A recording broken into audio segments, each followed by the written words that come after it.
Bismillahirrahmanirrahim. Assalamualaikum warahmatullahi taala wabarakatuh. Alhamdulillahirabbil alamin wa sallallahu ala sayyidina Muhammadin wa ala alihi wa sahbihi wasallam, amma ba'du. Saya kira permasalahan isu nasab ini sudah memasuki babak baru. Ada sebuah video permintaan maaf dari Fuad Pleret mengenai komentarnya terhadap salah satu sayyid. Ini yang masyhur disebut guru tua ya. Beliau itu pejuang pendidikan yang khususnya di Kota Palu, dan memang jejak sejarahnya itu bisa dibuktikan. Kemudian nanti kita akan melihat ya sosok beliau ini. Tapi sebelum itu kita akan lihat dulu video Fuad Pleretnya ya. Itu sebetulnya dia minta maafnya dari apa begitu. Kita saksikan video minta maafnya dulu. Assalamualaikum warahmatullahi wabarakatuh. Bismillahirrahmanirrahim. Salatu wassalamu ala Rasulillah wa ala alihi washabihi wa mawala. La haula wala quwwata illa billah. Amma ba'du. Ini saya bacakan saja supaya tidak ada salah pahaman. Ini biar saya percepat saja ya. Para kiai-kiai pendukung kajian tesis batalnya nasab Bali dan pihak-pihak lain terkait yang mempertanyakan pernyataan saya tentang pengusulan pahlawan nasional guru tua Idrus bin Salim Al-Jufri, di mana dia mempertanyakan apa maksud pernyataan saya yang menyebut istilah monyet itu.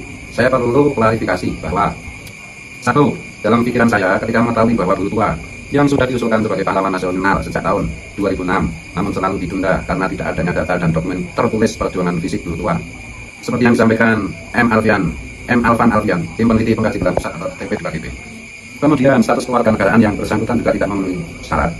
Kemudian saya membaca berita bahwa Menteri Sosial Gus Ipul menyatakan bahwa semangat pengangkatan pahlawan nasional kali ini adalah mikul dhuwur mendem jero, semangat merangkul. Saya curiga bahwa walaupun tidak memenuhi syarat, baik dari sisi warga negara dan dokumen tertulis perjuangan fisik, akan tetap diangkat sebagai pahlawan nasional. Saya menganggap bahwa itu sangat berbahaya bagi kewibawaan pemerintah ketika harus mengangkat pahlawan nasional walaupun tidak memenuhi syarat.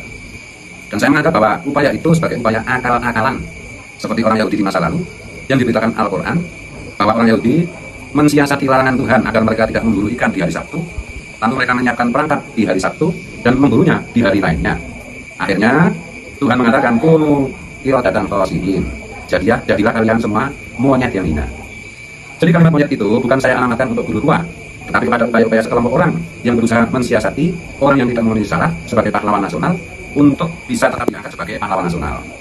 Kedua, walaupun demikian, jika apa yang saya nyatakan itu dianggap menghina kepada pihak-pihak yang terkait, saya menyatakan memohon maaf.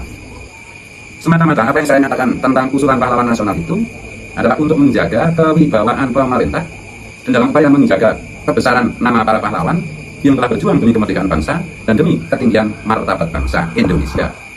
Demikian yang dapat saya sampaikan, dan apa yang saya bacakan ada di deskripsi.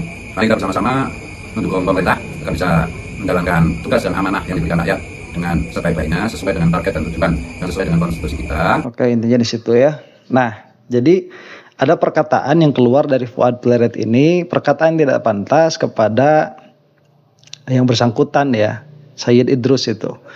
Nah, beliau itu sudah banyak sekali sumbangsihnya, kemudian santrinya juga banyak, jaringannya juga luas, dan kebetulan beliau itu ya ba'alwi, ya termasuk habaib begitu. Dan kebencian dari Fuad Pleret ini sudah membutakan dia dari fakta sejarah, yang mana sebagaimana telah kita dengarkan tadi ya, bahwa perkara ini sudah lama, dari tahun 2006 begitu. Jadi sudah mau diangkat sebagai pahlawan nasional.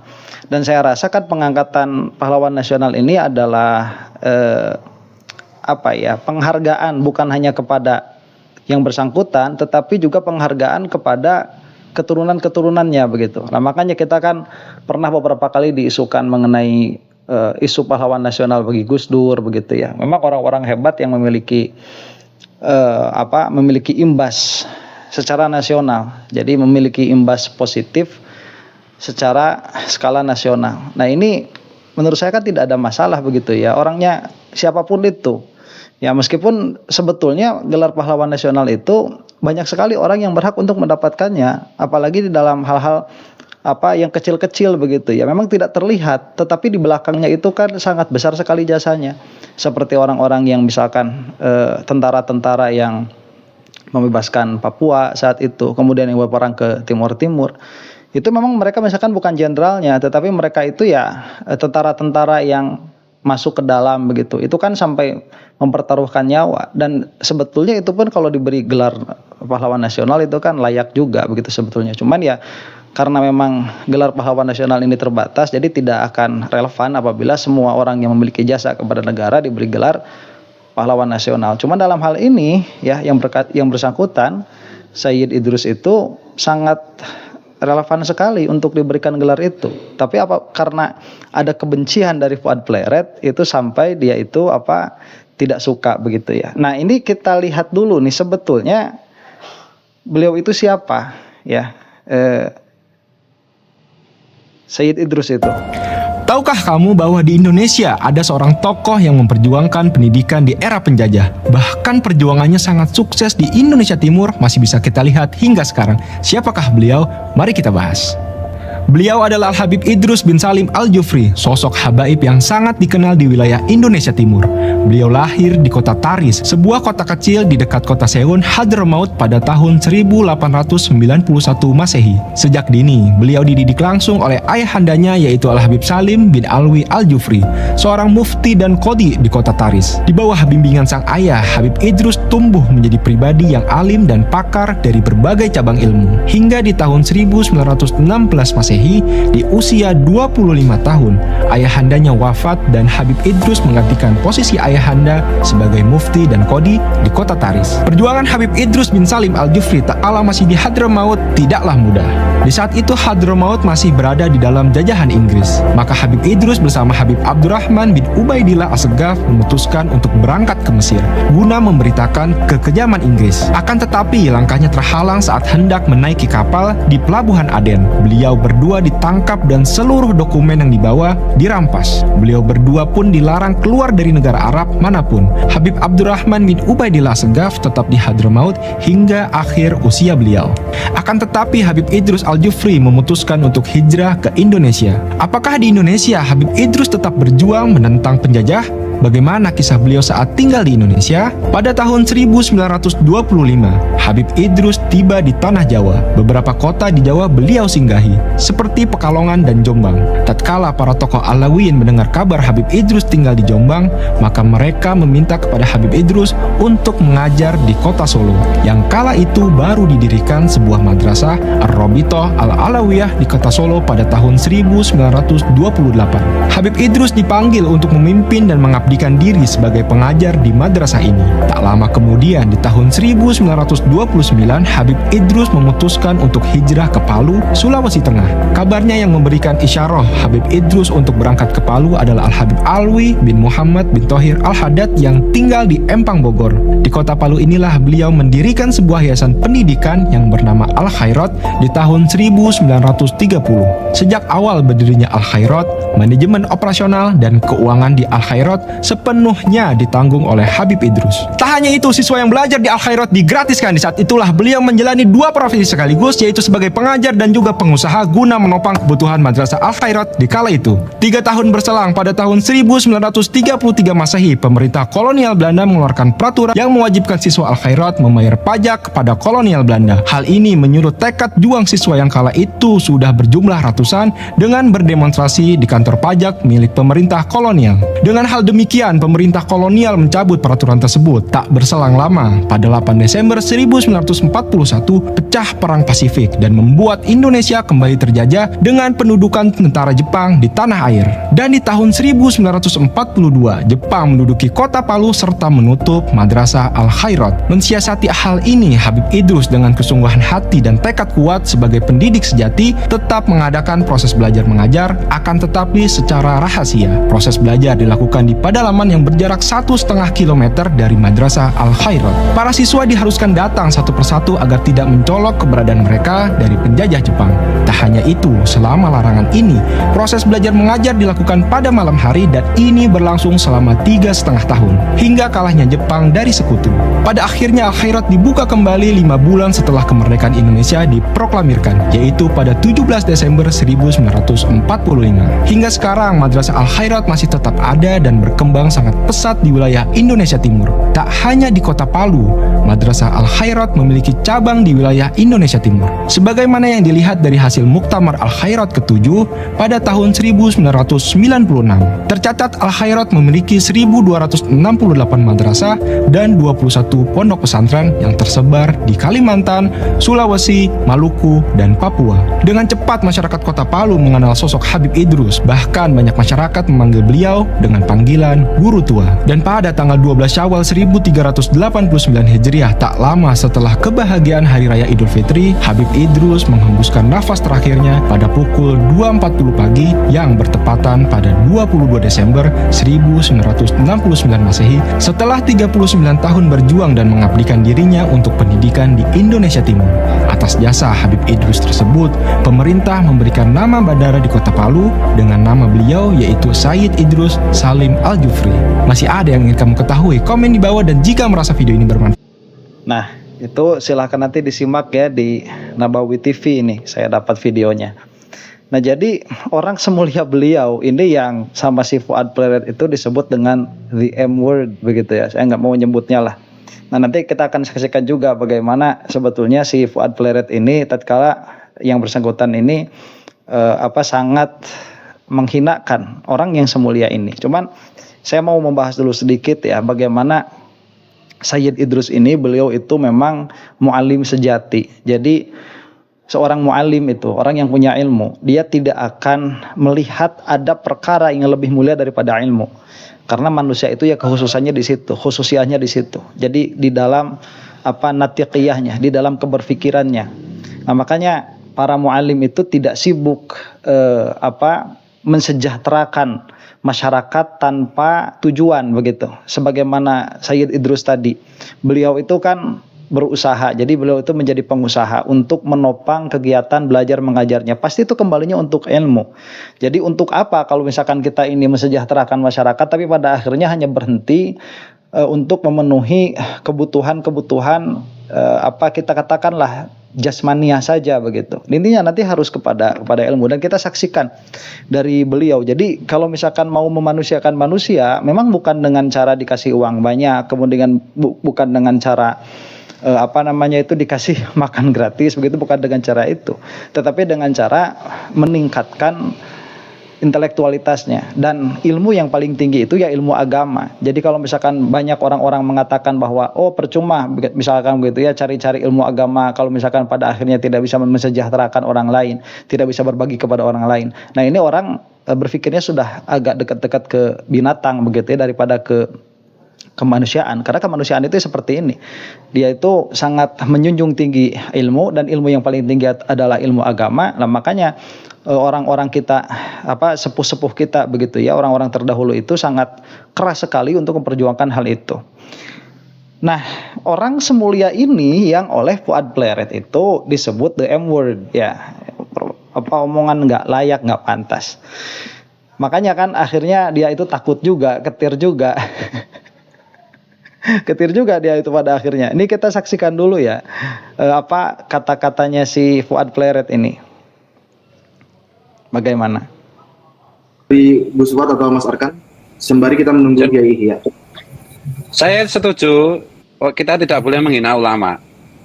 Tapi bagi saya itu yang saya hina itu bukan ulama itu. Dia lihat. Dia itu memang tahu betul dia itu menghina ya. Jadi ini bukan kritik kan. Yang orangnya sudah wafat, kemudian yang dikritik itu bukan dari perkataan. Jadi kalau misalkan kita itu mengkritik ulama, mengkritik alim, itu biasa sebetulnya. Selama yang dikritiknya itu adalah perkataannya, itu biasa. Tapi yang dikritik sama si Fuad Pleret ini apa begitu? Nggak ada. Dia itu cuman rasis aja, nggak suka ada klan Ba'alwi diakui begitu keagungannya oleh pemerintah ya. Dan ini ada hasad kan. Jadi kita lihat tadi misalkan Sayyid Idrus ini, beliau jejaringnya kan jejaring Ba'alwi itu ya. Bagaimana beliau itu tadinya dari Hadramaut, kemudian ke Mesir, kemudian ke Indonesia atas atas saran atau atas wejangan dari Habib yang sudah lama di Indonesia sebelumnya. Nah, ini kan ada jejaringnya, dan memang mau tidak mau harus diakui bahwa Ba'alwi ini besar sekali jasanya untuk kita begitu. Ya, kalau saya itu merasakan sekali, tanpa mereka itu saya mungkin tidak akan tahu tauhid begitu. Bukan mungkin ya, kalau secara wakil, secara realita saya itu tidak akan tahu kepada Allah Subhanahu wa taala tanpa mereka itu. Dan ini sampai sekarang tersebar. Habib Ali As-Saqqaf misalkan begitu ya, guru saya sendiri begitu. Itu tidak lepas, tidak akan bisa lepas karena memang sudah adatnya seperti itu. Sudah, ini kalau di dalam ilmu kalam sudah disebut hukum adi begitu. Sudah hukum adi, orang yang mengenal tauhid itu harus melalui mereka ya. Ya minimalnya di Indonesia begitu. Kita lanjutkan dulu ya. Sebagai pendatang, dia lahir di Yaman. Dia datang ke Nusantara. Kemudian oleh penjajah Belanda dikasih tanah. Itu tanahnya dari mana itu? Tanah Al-Khairat itu. Secara hukum itu bermasalah itu. Ya kan? Ketika Indonesia merdeka, dia nggak mendukung apapun. Apa yang disebut diklaim sebagai guru tua yang mendidik. Nah ini kan tidak dipermasalahkan ya. Maksudnya status tanah. Ya kalau misalkan mau membicarakan status tanah, itu tanahnya punya siapa? Ya tinggal dicari ke pertanahan begitu. Itu sudah sedari dulu, sudah tadi dikatakan ada 1.300 sekian madrasah itu. Dan beliau itu adalah pengusaha dan memang banyak orang sekali mendukung begitu. Jadi kalau misalkan mau tanya tentang status tanahnya, ya tinggal dipinta saja sertifikatnya. Terus kamu itu siapa juga mau mempertanyakan status tanah orang lain. Begitu. Lah rumah yang kamu tempati itu tanahnya tanah siapa dulunya itu? Rakyat itu mana buktinya? Al-Khairat itu berapa santrinya? Jaringannya memang banyak, tapi berapa itu santrinya? Itu juga.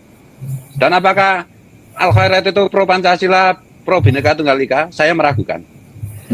Dan kalau saya disuruh minta maaf, itu meragukan pro Pancasila. Ini nanti dilihat sendiri sejarahnya ya. Beliau itu luar biasa. Kalau misalkan obrolan tentang Pancasila itu udah bukan urusan kita sekarang. Jadi perjuangan tentang Pancasila, bagaimana kiai bertempur dengan kiai yang lain dalam pengertian secara intelektual begitu, mengenai Pancasila sebagai dasar negara, itu bukan giliran kita sekarang, itu sudah selesai dahulu. Dan posisinya Sayyid Idrus ini jelas di mana begitu. Kok saya meragukan? Ya kalau kamu meragukan pun nggak ada efeknya juga. maaf atas kosakata monyet, ya berarti orang yang menyuruh saya minta maaf dan mengancam saya untuk minta maaf itu harus juga mengancam Allah Subhanahu wa taala untuk menarik kata-kata, untuk menarik firman-Nya. Ya karena kan saya bilang, saya sedang mengamalkan ajarannya Allah Subhanahu wa taala di. Nah, inilah ya. Orang itu kalau tidak tahu istidlal, akhirnya ngomongnya ya ngecapruk seperti ini. Jadi tadi saya katakan bahwa si Fuad Pleret ini memang dia mengakui ya bahwa dia itu menghina. Tadi sudah ada kata-katanya di depan ya. Inilah pentingnya kita melihat mantuk apa yang dibicarakan. Ya, dia itu saya menghina dia begitu ya, menghina Sayyid Idrus katakanlah begitu. Karena dia tidak menganggap Sayyid Idrus sebagai ulama. Dan sekarang dikasih lagi kata-kata di belakangnya itu bahwa saya ini sedang mengamalkan Al-Quran begitu. Yang mana? Ya yang itu, yang kunu qiradatan khasiin itu di dalam Al-Baqarah. Jadi Allah pun mengatakan demikian. Terus saya salahnya apa kalau menyebut the M word begitu ya sama yang bersangkutan. Nah ini kebodohan dan ketololan begitu. Karena begini dulu ya, yang kunu qiradatan khasiin itu bukan celaan dari Allah Subhanahu wa taala, itu adalah apa? Itu adalah amr takwin, bukan amr tolab begitu. Amr takwin kalau misalkan kita melihat tafsirannya bahwa orang-orang Yahudi yang saat itu katakanlah dita'aluki oleh kalamullah kunu qiradatan khasiin, itu kan mereka menjadi monyet tuh ya secara jasad selama 3 hari kemudian mati. Nah itu takwin, itu menjadikan, jadi kunu qiradatan khasiin itu jadilah kalian itu apa? Ya qiradatan khasiin begitu, monyet-monyet yang tercela.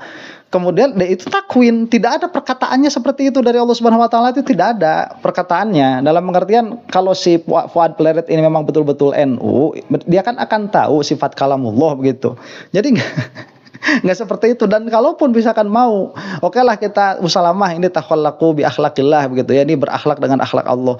Itu kan kepada perkara yang qat'i ya. Jadi kamu itu tidak bisa kepada ini perkara Sayyid Idrus ini, beliau alim, sudah tentu alimnya, madrasahnya banyak, pondoknya banyak, jaringannya banyak, sejarahnya diakui. Cuman si Fuad Pleret ini yang tidak mengakui, kemudian sekonyong-konyong ngambil ayat dari Al-Quran untuk menjustifikasi bahwa hinaan dia terhadap yang bersangkutan ini benar begitu. Ini adalah sebuah kebodohan. Bodohnya sudah murokab, sudah bertingkat-tingkat begitu ya.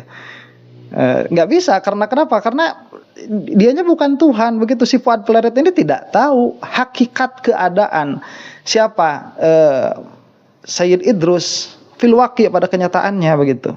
Di Quran, orang zalim, orang jahat, orang kafir, orang pengkhianat bangsa dan negara kan Coba orang zalim, orang jahat, orang kafir, orang mengkhianat bangsa. Ini sifat dinisbahkan kepada siapa? Tololnya banget ini si Fuad Pleret ini ya. Ini 4 kata ini tadi, zalim, kafir, pengkhianat bangsa, kemudian apa tadi satu lagi?